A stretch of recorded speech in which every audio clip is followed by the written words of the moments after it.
Welcome to The Explainer. Today, we're diving headfirst into a wildly chaotic, seriously multi-layered conversation from our source material, and we're going to break the whole thing down for you. Okay, let's just get right into it. The source we're analyzing today centers around an alleged third assassination attempt on Donald Trump, but, as you're about to see, the speakers didn't just stick to the basic facts. Oh no. The conversation spiraled out into deep internet rabbit holes, missing scientists, and some pretty wild historical paranoias. Our job today? Deconstruct all that chaos. Wait, is the shooter a time traveler? I know. It sounds absolutely absurd. It's like the plot of a late-night sci-fi movie. But this is actually a genuine theory that popped up in the source material we're looking at. Honestly, it perfectly captures how fast an information vacuum gets filled with wild speculation. But hey, don't worry, we're not just going to laugh at the absurdity here. We are actually going to trace exactly how the speakers arrived at this theory, step by logical step. So, here's our roadmap. 1. The alleged hotel incident. 2. Profiling the suspect. 3. Security lapses. 4. The time traveler conspiracy. And 5. Historical echoes. Let's start with Section 1, the alleged hotel incident. Chaos at the Correspondents Dinner. Okay, let's ground ourselves in the core physical event exactly as the speakers described it. They discussed what they called a third assassination attempt on Donald Trump, which allegedly went down at a hotel during the White House Correspondents Dinner. They painted a picture of this super chaotic, crowded scene. You had high-profile attendees everywhere, from politician Marco Rubio to, get this, Oz the Mentalist, who, as the host joked, really should have seen it coming, right? Anyway, the details of the violence were just incredibly messy. A Secret Service agent was reportedly shot in the vest, but there was immediate confusion over who actually pulled the trigger. The speakers discussed rumors of friendly fire, floating the idea that an agent might have been struggling to draw a P320 firearm and just accidentally discharged it. It's really a portrait of absolute disorienting chaos. Moving on to Section 2, profiling the suspect, valedictorian to shooter. This part brilliantly illustrates how confusing the information was for the hosts. They started piecing together a profile of the alleged shooter, and it feels, well, completely contradictory.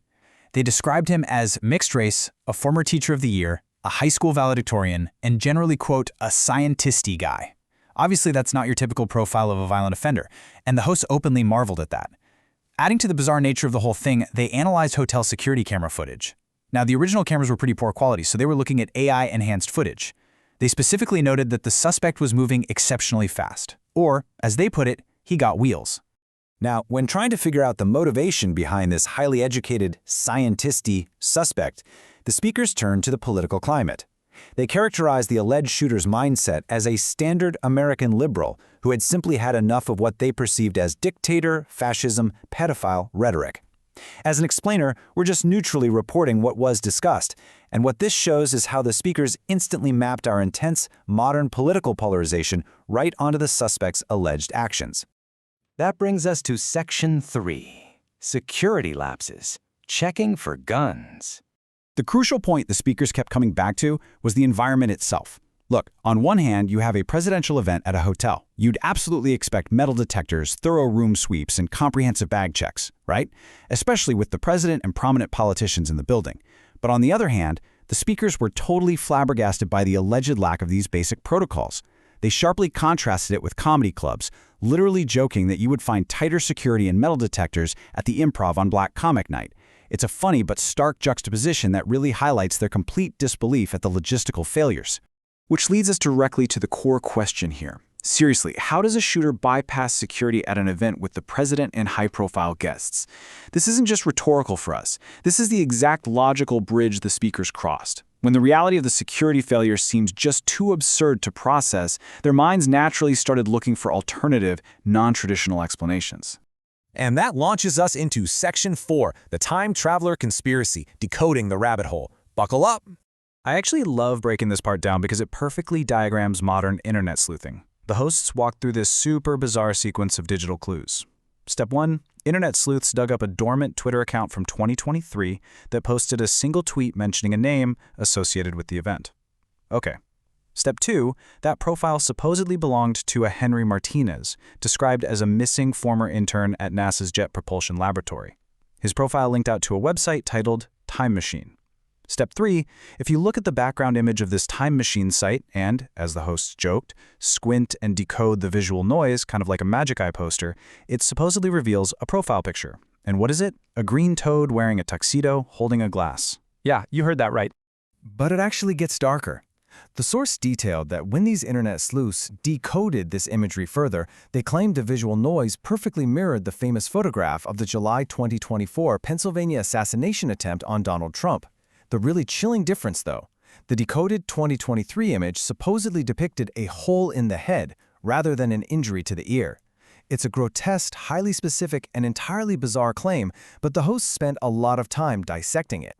So, faced with these supposed clues, the speakers ended up weighing two massive extremes.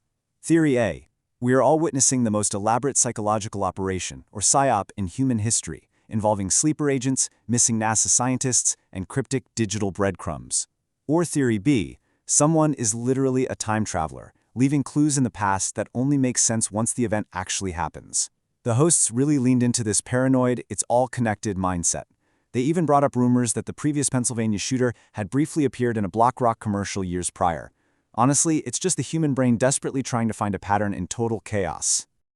Let's look at our final section, Section 5, Historical Echoes, from Reagan to today. To make sense of the present, the source material looked to the past.